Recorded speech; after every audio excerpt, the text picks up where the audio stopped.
Hello everyone, this is Chris from Feldgrau Production, and if I sound a little different tonight, that is because unfortunately after 2 years and 2 months of living in the pandemic, COVID has finally caught up to me and I am sick. Now I'm lucky enough that I am able to stay home and quarantine, and also that it is not affecting me too badly, but that also means I do have some time on my hands for the next couple of days in which instead of painting something that I already have built or printed, I'm going to start a new project, maybe inspired by the fact that I do have the modern day plague. We'll be building something in praise of the chaos or havoc gods. Now, the reason I have the one-page rules set up here is because my friend and I have been having a lot of fun these last couple months playing a particular game by One Page Rules, a free rule set designed to fit on one page, or technically one piece of paper, double-sided. And we've been playing a lot of Grimdark Future Firefight because we find that this is a ton of fun in being able to build a large variety of warbands of between, I don't know, 6 and 15 figures, depending on whether you'd like to go elite or horde. And 15 figures and horde is usually not synonymous, but in this game it is. Now I will be using the army books of the Havok Brothers. The Havok Brothers are fallen battle brothers, and specifically, while I could build this for a Plague Disciple, I'm actually going to make this a bit more generic and just build it as the generic Havok Brothers, so that I can get a little bit more use out of it. But making it a Plague Disciple definitely did cross my mind considering the circumstances. Now, I wanted to make this not just plastic Chaos Space Marines. In fact, I don't have any plastic Chaos Space Marines, and I can't really go get any right now, but I do have a 3D printer, and I can buy files, or already happen to have some files. And so I want to reach back into the past, into the time of the Horus Heresy, and make something that looked a little bit medieval, or just not quite so techno-futurist, but very grimdark, really lean into the grimdark aesthetic. And so I was looking at the Maker's Cult. The Maker's Cult is a company, a Patreon that's been around for a while, that makes a lot of stuff that really leans into that grim dark aesthetic. You can see they have a great line of what's called Valor Core, probably have a lot of World War I and Krieg inspiration. And I could literally spend all day scrolling through this and showing you awesome figures. They have a line called the Feudal Guard, which bring a feudal armored aesthetic together with the Imperial Guard. And in fact, is a specifically supported army in One Page Rules. They were creating collaboration. But I'm going to be using the Tempest Legion. And the Tempest Legion are very reminiscent of the Thunder Warriors created by the Emperor during his reconquest of Earth or Terra. And so I'm going to use the Tempest Warriors and a couple of other related sets to build these almost barbarian, angry, backwards-looking, grimdark figures. This is going to be a relatively small warband. I'm only printing 5 figures, plus I have 3 cultists that I'll already be using. And the first 2 figures are going just to be your standard melee and pistol berserkers, or Marines, Havok Brothers. And I'm going to be using this particular set. The basic troop set is, if you're looking to buy this, the Tempest Legion Troops Kit, and they're on CG Trader. And there are some awesome chain axes here. The only thing I'm going to be replacing from this base set is the head, because I want something a little darker and a little less Roman looking in my look. So I'll be using a couple of poses and chain axes, 2 of them, from this particular set. Up next is I'm going to be building a flying jetpack unit that can come in and ambush and move around quickly. Excuse me. And for that, I'm going to be using the Tempest Legion Marauder set. They have these big, chunky looking jetpacks because their armor is so heavy to get them off the ground. He's going to have this flight cap to protect him. And the only thing from here that I really need to replace is the fact that these figures are all mostly armed with double pistols. Some of them have shields, and then the one sergeant has kind of the spear thing going. And I didn't really think that fit the aesthetic of the worshippers of the Havok gods. And so I'm reaching into the Tempest Legion and Black Knight range and melee upgrade pack specifically for a two-handed weapon. You can see there's a ton of weapons in here. You've got every kind of pistol, plasma, flame, melta. I think this is supposed to be a Volkite, variety of bullet-based weapons, different flamers, auto cannons. I happen to really love the look of whatever this triple-barreled monstrosity is, some sort of super heavy plasma weapon. But I'm going to be reaching over here, and it's a bit hard to see it, but this is the Heat Axe. In fact, I've got the file right here. This is the Heat Axe, and while I'm not going to be using its Melta equivalent, this is going to be a very powerful two-handed axe placed on my Flying Marauder. So great model there. And I already printed one build plate off. This is 2 build plates for the figures. And the first build plate came off great. The second one is currently going. And after that, I need my leaders. I'm going to have 2 of them, and they are going to be classified as destroyers in this. They're actually both going to be Havok champions, which means they have the tough 3 roll, which basically they have 3 wounds, which is equivalent to the Havok Destroyer, basically Terminator having tough 3, and thus I'm going to run them as Terminators. Now, I originally thought about using the Cronus and Cataclysm Heavy Infantry Builder. You've got some figures here very reminiscent of the very, very old school Saturnine Terminators. And then the ones I actually wanted to use were these. I believe these are the Cataclysm ones. And in fact, these heads that you can see here, I'm actually using these heads on most of my figures because I think they look really, really chaosy with the breathing mask and the wrinkles in the head and the service studs. Everything looks truly creepy and evil. Now, unfortunately, this particular set didn't have the weapons that I really wanted, and I ended up stumbling across the Jupiter pattern. Now, these are a bit more reminiscent of the more modern Terminator armor that the Space Marines wear, rather than this kind of more old school looking set, but they had the weapons I was looking for, and it also happened to be free. The Maker's Cult does give away some things for free, but they are unsupported. So I went in and I did some manual supports.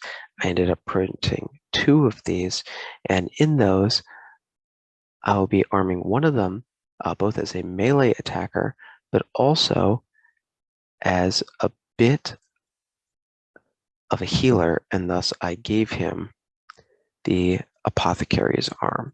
So he's got the chain sword and also the injector here, so he can be both a healer and a fighter. He's going to have an axe in the other hand, a one-handed axe. Well, for him, it's one-handed. And again, I'm mostly ignoring that plasma-looking rifle there.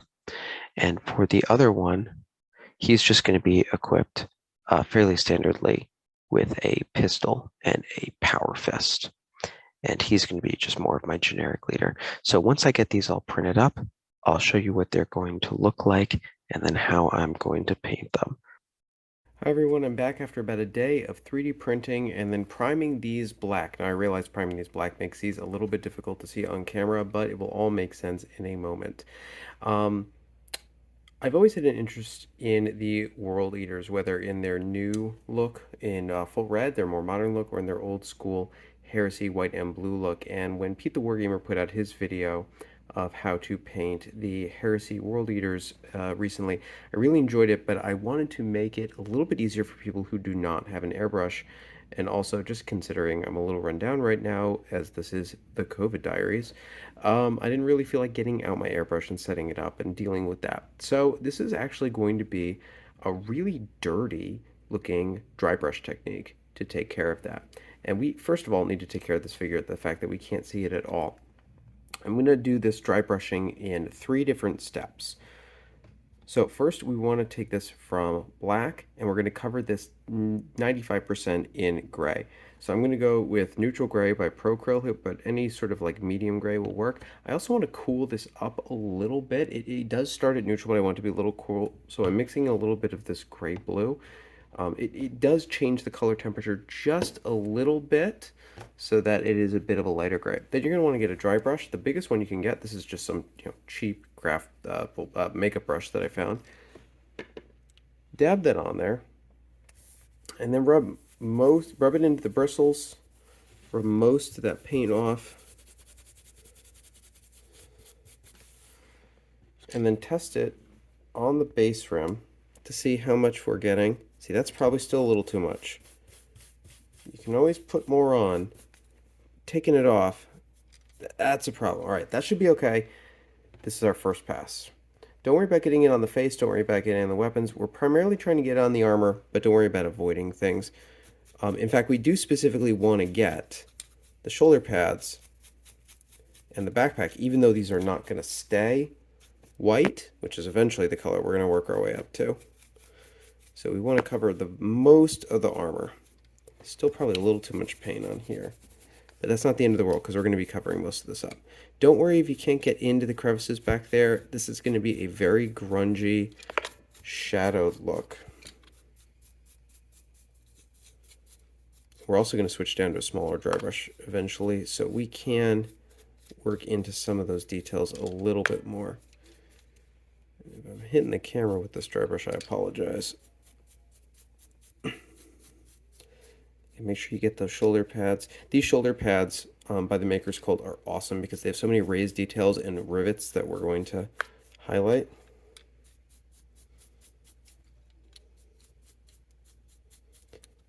And at this point, get under him a little bit. I don't want too much black except in the deepest recesses. That's going to be a tricky spot to get into down there. But there we go. And you can see him a lot more clearly now before we move on to the next color in just a second. All right, now that we have that dark or medium blue-gray on here, we're going to go to the second step in dry brushing, which is layering this up, or dry brushing this up, to a lighter gray. I'm going to be using the Prokryl's bright neutral gray, but, well, any light gray will work, while mixing in just a little bit of that gray-blue again, roughly a 3-to-1 ratio. Does not need to be super exact, and if you just don't want to deal with that, you can just go with the gray. I'm also going to be switching down to a smaller dry brush here. This is the Army Painter's moderate dry brush, but a makeup brush would work perfectly fine. Once again, the most important thing is, that is way too much paint. Get most of that off, work it into the bristles, and now that we're going up to the lighter colors and we're not going to be dry brushing over the entirety of the model, we really need to keep an eye out for how much paint. See, that's too much. Way too much paint coming off those bristles. And because this paint is light, it's hard to see how much is still coming off on the paper towel. So that's probably still too much. A lot of paint on this. That was my own fault. All right, there we go. So test this on the shoulder pad because I'm going to go over the shoulder pad. That's perfect. We want to cover about 75% of the model in this color, somewhere between 50 and 75%. And with this brush, we can kind of get ourselves into the niches a little bit more. We couldn't get with the really big dry brush. This is not going to be our final color. We're going to bring this all the way up to white. Although if you were looking for some sort of space wolf with a gray blue, you could probably put a little bit more blue in this, and that would take you most of the way. But we're going to bring this all the way up to white. So we'll come back here while I'm done with this, and we'll do our final pass with white. And on to the last dry brush step, this time with just bold titanium white or any pure white that you have. Now this is the step you want to be the most careful with. I'm still using this medium dry brush, but you can use a smaller one if you want to work slower. Because this is the last step. We want this armor to read as a very, very, very dingy white, which means we can't cover everything in white. Now is where you really have to test how much white is coming off your dry brush, and that is just about right. So we're mostly hitting the edges, but we're also hitting the front of the chest plate, but you can still see the underside of the chest plate. We have those progressively darker grays, and in the crevices we still have the black. So this almost reads like a black and white photo. And under here, where I can't get into the panel because the arm is there, it actually reads a shadow. You can do this with an airbrush. It will be faster. But at the same time, the dry brushing method almost makes it look dingier. Something we're going to reinforce later with an oil wash. Although if you don't have oils, I'll go over some alternatives. Again, with these shoulder pads, they're not going to stay white, but we're going to use the white as a pre-shade. So when we do some glazing, if you don't know how to glaze, I'll show you how. It's a lot easier than it sounds. When we do some glazing onto these shoulder pads and also onto this backpack, we don't actually need to do much work other than just put a filter over it. In fact, for those of you who are armor modelers, you might be familiar with that. All right, that is about the level of white that we are looking for. Right now, it just looks, well, black and white, because it is. But once we add a couple of colors onto this, it's going to start to look more lively, and rather than looking like just a primed, unfinished model, the white's going to look like an actual distinct choice. So we'll be back to do that. So we're done with the primary armor color, and now we can start working on all the little bits and bobs that are going to make him really shine. First is working from the inside out. We can start with, on this particular color, instead, or model, instead of so a bodysuit, you can see he's actually got chainmail underneath his armor. You can see it pretty clearly back here as well, and in his armpits and his elbows. So I'm going to be using dark aluminum because I really like this color. If you can get your hands on the Vallejo Metal Color Airbrush series, they are fantastic.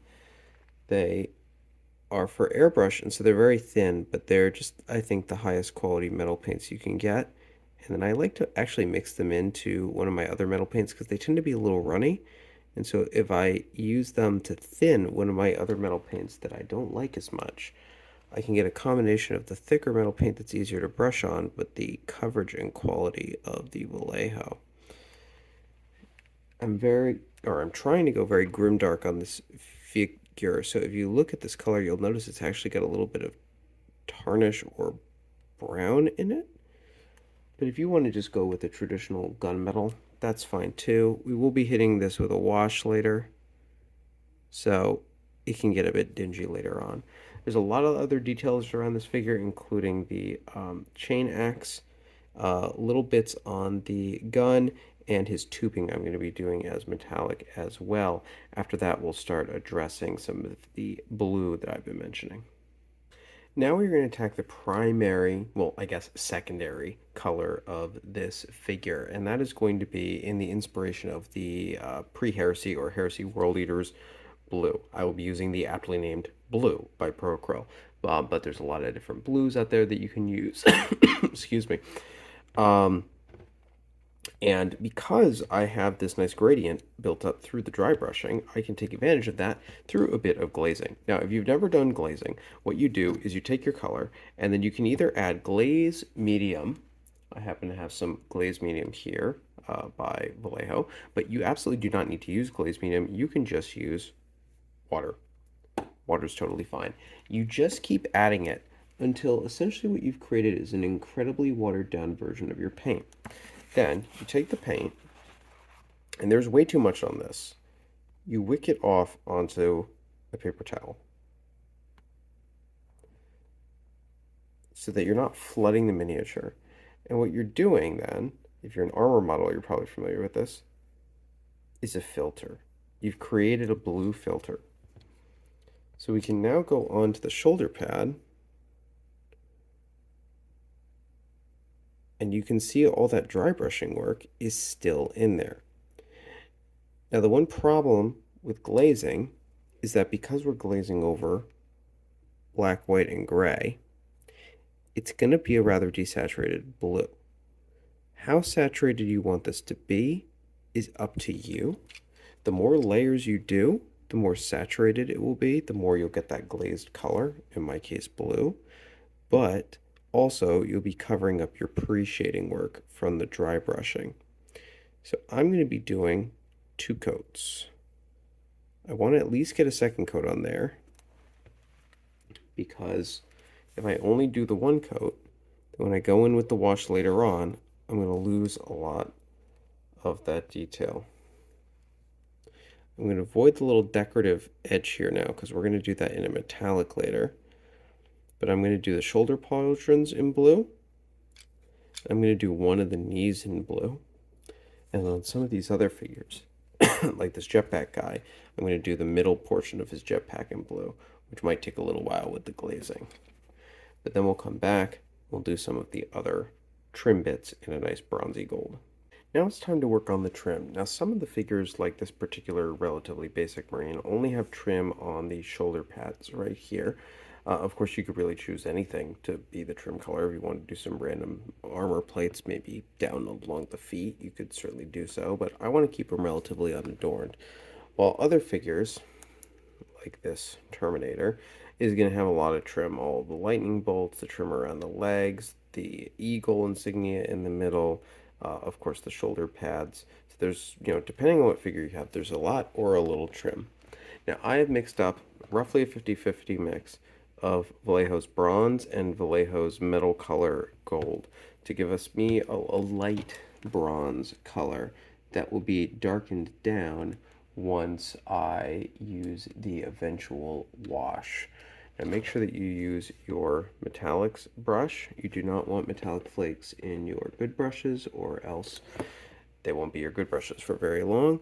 And I'm just going to go in and hit the trim here. This is a little thick, so I'm going to add a little bit, just a touch of water. I try not to add too much water to my metallic paint, or else the metallic flakes could do some strange things sometimes. And that is about it. This gold is really going to give a pop of color, but still not too warm of a color. This isn't a reddish gold. It's got a little bit of green in it almost. And we'll come back and we're going to talk about a choice I'm having trouble making, which is these leather gloves on these figures that a lot of your Space Marines might not have. Since this is meant to be more of a diary and less of a painting guide, this is an area where I'm going to tell you that I am the least confident in the choice that I'm currently making. On these figures, the Tempest Lords, rather than having armored gauntlets, they appear to have some sort of leather glove. Now, I've tried painting these in a variety of colors: brown leather, black leather, red leather. None of them I was particularly happy with. Someone in a Discord that I'm a member of suggested Payne's Gray, which is a very dark blue black. So I've ended up creating that using a mix of Vallejo's transparent black and transparent blue, although you can really just use any black or blue that you have. And I am going to be glazing that onto the hands, so that I end up with this very dark, almost but not quite black. It's got just enough of blue in it that it connects to the backpack. Once again, I'm going to be glazing this in, so you want to make sure that you draw the excess liquid off of your brush. And then using this pre-shading that we have, you can see how dark that is. We'll probably do 2, maybe even 3 layers, and see how that looks.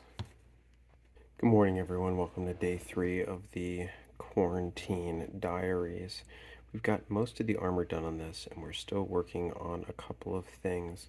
The gloves, Not sure how I feel about this. I'm just going to run with this dark blue. I think I'm going to apply some more highlights in a bit, but right now we're going to work on this flesh. Now I'm painting these up as Havok Marines, or Havok Brothers from OnePageRules, better known as Chaos Space Marines. So I want to go with a very light olive flesh. Honestly, they call this olive flesh. It doesn't really look olive to me. It looks pretty pallid because I want them to look sickly. So applying some of that, make sure you try to avoid the armor panels around the back of the head and the face mask. And if you leave a little recess in there, that's fine. That'll act as a natural shadow.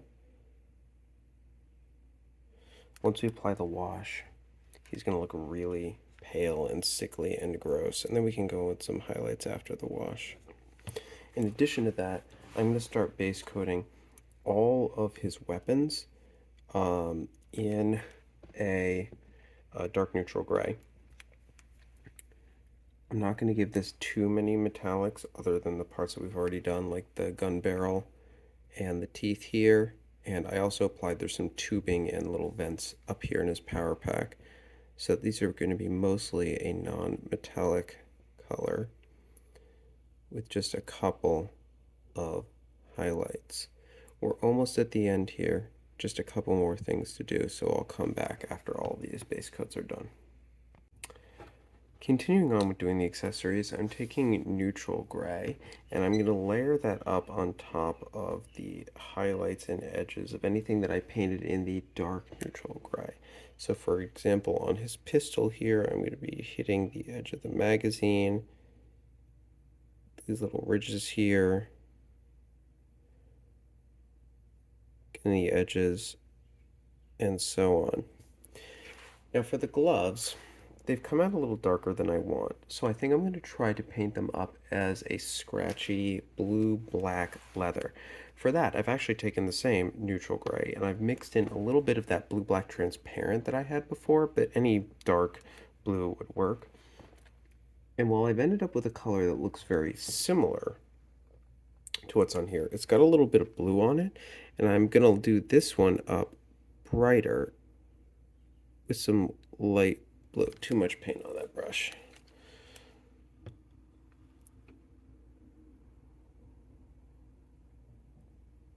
It's a little more gray than I anticipated, but I think I can fix that later. Once we're done with that, we just have a couple more steps before we get to the wash. Now with the continuing saga of these questionable leather gloves, I decided they were too blue, and I went in and I highlighted them up with the neutral gray and then a bright neutral gray. Now I didn't intend to leave them like this. They look terrible like that. But I wanted to glaze them back down to be a black leather, and for that, you can use black. I'm going to be using contrast black Templar, mixed about 50-50 with a homemade medium of flow improver, airbrush flow improver, and matte medium, which I find is a good way of cutting down the contrast paint. When you do this, you end up with kind of a strong wash or a weak contrast, which is going to cover this over using those really chunky highlights, and immediately dulls that down and gets it looking kind of like black, scratchy leather. This is the happiest I've been with these gloves. I'm still not 100% on them, but at this point, I think it is what it is, and I have to move on from them. When they dry, they're going to look like this, which, like I said, mostly happy with. The last couple of steps on this figure are some highlights of all of these rivets. There's a lot of them on there, and I just want to go in there with pure bold titanium white and hit all of the rivets in the white area. And then the rivets in the blue area, I'm going to be taking sky blue and then mix in a little bit of that bold titanium white just to make those rivets really stand out, so that when I hit this with the wash, they'll still be fairly bright. After that, I'm going to go in on the edge of this axe with burnt red or any sort of dark red and just paint the trim of the axe red, and it's going to read like this. Give me just a little pop of red color on this very angry looking space marine. I'm also going to, while I have that titanium white, dot in white on the eyes because I am going to use some contrast paint to make the eyes look glowy. In fact, after we do the wash. The final step, which I won't show on camera because it's going to be outside, is I'm going to hit this with a gloss varnish. So I'm going to do all of those and then come back with this guy nice and shiny and gloss and hit it with the wash. So we'll talk about that then. Now that we're all done, I've put a gloss varnish on this, so you should see it's on the shiny side right now. And in order to go full grimdark on this, I'm going to be using an oil wash. Now, you don't need to use an oil wash. You can use a traditional acrylic wash if you want. But the acrylic wash is going to do more to stain all of the panels. So if you use a black wash on your white armor, you're going to come out with blackish, grayish armor, and you're going to have to do a lot of painting over that.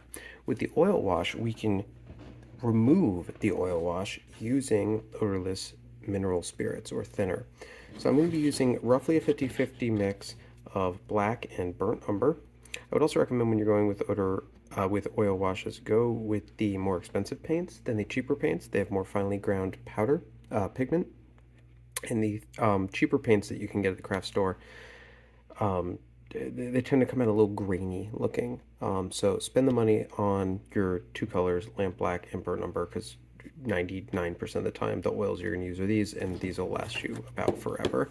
And then I use I think it's Mona Lisa brand artist thinner, odorless thinner, although it does tend to give me a headache, so I wear a mask when I'm using it, a respirator mask I also use when I airbrush. So I've got that mixed up. How much thinner you add, because you're going to add the two oils together in some sort of cup, a little mouthwash cup here, and then you're going to have to add thinners to it until you get to a liquid consistency like that. Then using a brush that you are only going to use for oil washes, because this is not going to be good for the brush, and also don't use a good brush, go with synthetics. This is kind of a simple application. You just slather it on, and you can see when you touch it, because it's something to do with the surface tension, I'm not a paint scientist, the capillary action wicks it away so that it goes into the excesses. Now you don't want to put into the recesses. You don't want to put an excessive amount in. So like in there, I put too much. So spread it around. Get it all over.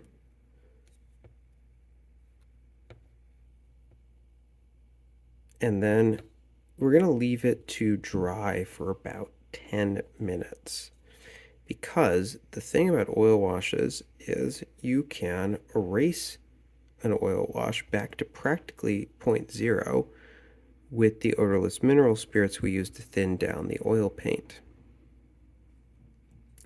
So unlike acrylic paints, which you cannot remove, or at least once you remove it, it can cause damage to the model and affect nearby paints, we can go in and we can do a lot of work on the oils after we've added them to dial them back a little bit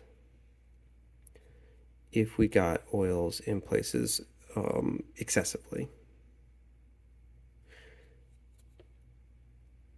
This is definitely also a brush that if you're a brush licker, don't forget the armor panels.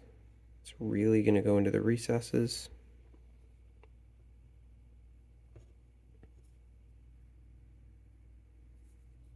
I'll come back and finish the rest of him in a second. When you're done, you're going to end up with something like this. You can see this is fairly grimy. The wash is still drying, but this is about 5-10 minutes dry. And then you're going to want to take a makeup sponge. You can get these at the dollar store. And you just kind of want to draw it from top to bottom like this. And you can see it's getting oil wash on it, and it's revealing the white paint underneath, or the underlying colors. But in the areas where it can't touch, like between the grooves of the armor or down in the shadows, it's leaving the wash. And you can go back and forth like this as much as you want. If you think you've removed too much wash, like say you think you want this spot between this little tube and the chest panel to have a little more, you can add that in there. You can also take a brush and put a little odorless thinners on it and use it as an eraser. And this is going to give us a really, really dark, grim look. There. Now this is going to take somewhere between 12 and 24 hours to really fully dry. So you're going to want to leave it for a while and then come back to it to do any final acrylic painting later on. So I will see you back here on day 4 of the quarantine diary once this wash is fully dry for a couple of last steps. Hobby diary day 4. The oil wash has had about 12-16 hours or so to dry. Now I've started trying to do some edge highlights, but I ran into a problem on my test model, and that is when you try to paint over mineral spirits, and they have not yet fully dried, your paint will bead up. So you can see I did an edge highlight here and it started separating.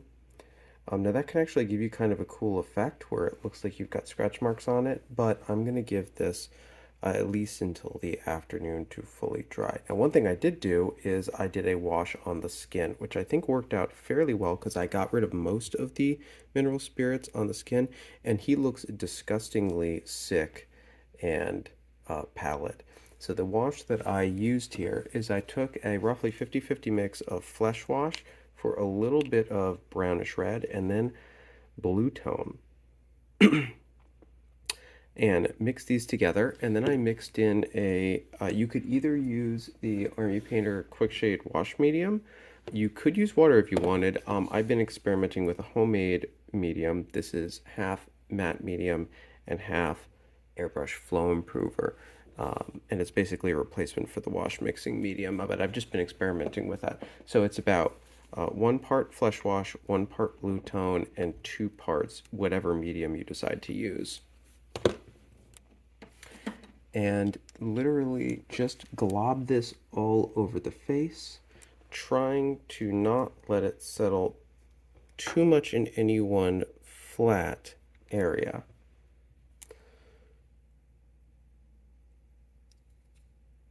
The eyes, I will want to give a glowing effect, or at least I think I want to give it a glowing effect. So we might have to go back and dot them in with white later. But I'm going to give that a test model to see how it looks. Other than this, right now, I think I need to wait for the oil wash to dry more fully before I can do the minimal amount of edge highlighting that I wanted to do. Really just the blue of the shoulder panels. See, that's too much wash there. The blue of the shoulder panels and backpack a little bit. And also highlight up certain parts of the armor, especially like the gold trim, so that gets a little bit of a shine on it. But I'm going to have to let this mineral spirits go until the afternoon. So I am going to come back to that in a little bit. So it turned out the mineral spirits just need a few more hours to really fully dry, because on my test model, when I came back to it about 4 or 5 hours later, everything painted fine. So what I've got here is my original bold titanium white that I highlighted up to, and the sky blue that I used as a little bit of a highlight on the on the rivets in the blue area. So I'm going to be using that sky blue just on things like the very sharpest edge of this knee pad, and then on the shoulder pads I'm going to be using the edge of my brush to just go along the sharp edge of the panels that make up the shoulder pad. So I have a very sharp delineation between the panel and the shadow. And it looks like this model may have had a little bit more of the mineral spirit on it because it is separating a little. Oh, no, it seems to be doing okay. If you want, you can give those mineral spirits a full 24 hours to dry. You're not going to run into these problems. A little too much there.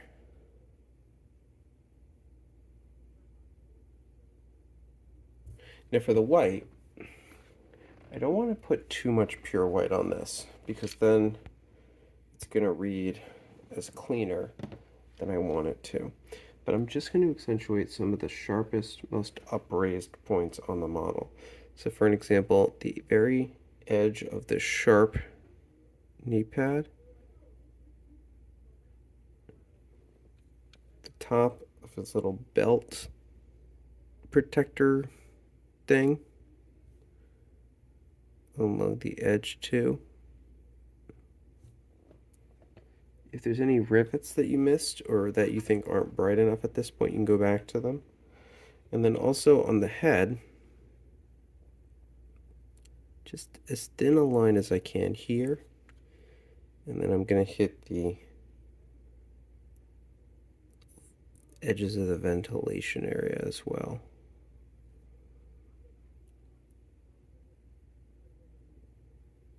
Just trying to hit the areas that I think might get a little light. Don't want to go too far on this because I want it to read as pretty dingy and dark. See this rivet there at the edge, it got a little too much black on it. Just want to brighten that up a little bit. Hit the corner of these panels, too much.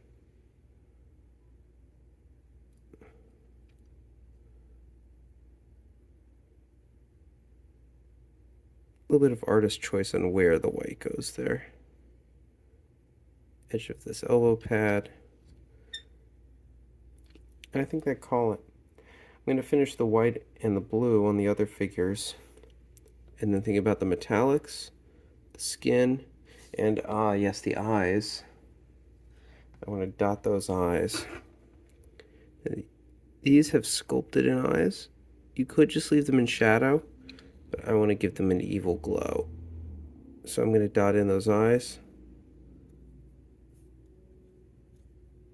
And we'll come back. Looks like a crazy bug-eyed man now, but we'll dial that back. And as my COVID quarantine comes to an end, so does my COVID quarantine project. With the edge highlights on this, and rather minimal edge highlights, the last couple things to do are highlighting metallics and the eyes. So I dotted those eyes in with white, and now I'm going to be using roughly 50-50 mix of Blood Angels contrast paint and my homemade medium of matte, the brain fog is real, matte medium and flow improver. Mix those two together. You could just use a red wash here if you have a red wash, or just a diluted paint. But I think that would get a little, wouldn't be as strong and as pigmented as this contrast. And we want to go into this eye socket, and I whipped a little too much of that off. We do want to flood the eye socket so it looks like the eye is red and it's glowing. The whole area is. I do want to try to avoid getting it on the mask though, because then I'd have to go in and clean that up. And I'm just not interested in that. If you get a little too much red in there, like here in this eye, oh no, it's spread out. Actually, we're good. Just took a second. And spread out. And now we've got, if you didn't know this guy was evil before, you just thought maybe he was dirty, no one's got red glowing eyes except evil dudes. Last couple things. Switch out for my metallics brush. Is highlighting the metallics just a little bit so we get some of that shine back that we lost. Now with the metallics, I originally went with a dark aluminum, and I've switched that up for a slightly brighter dull aluminum. Literally it's one brighter. Um,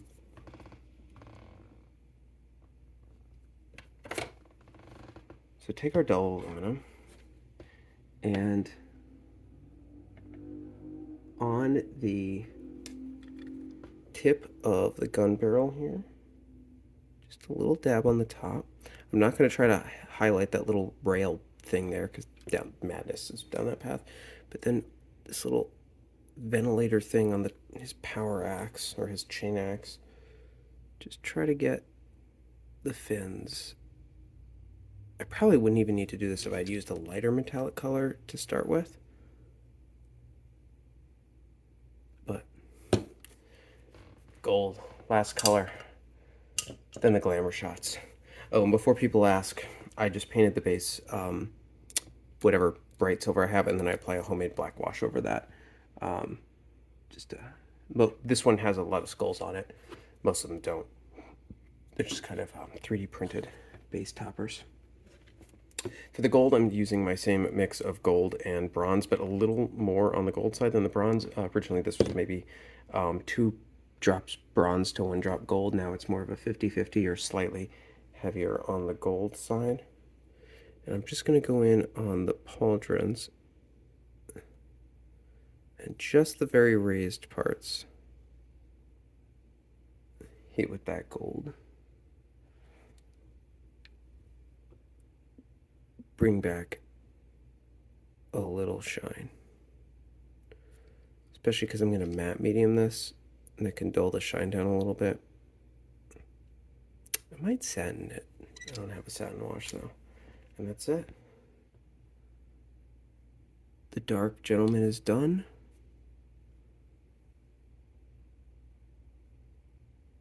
To go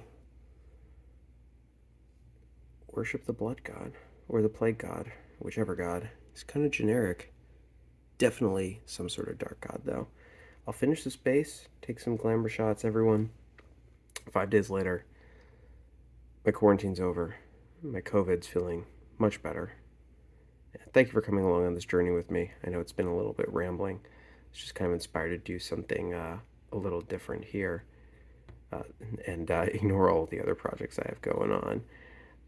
If you have any questions about this or suggestions for another future topic, historical or otherwise, leave a comment down below, and thanks for listening along. Make sure you keep on printing, keep on painting, keep on playing.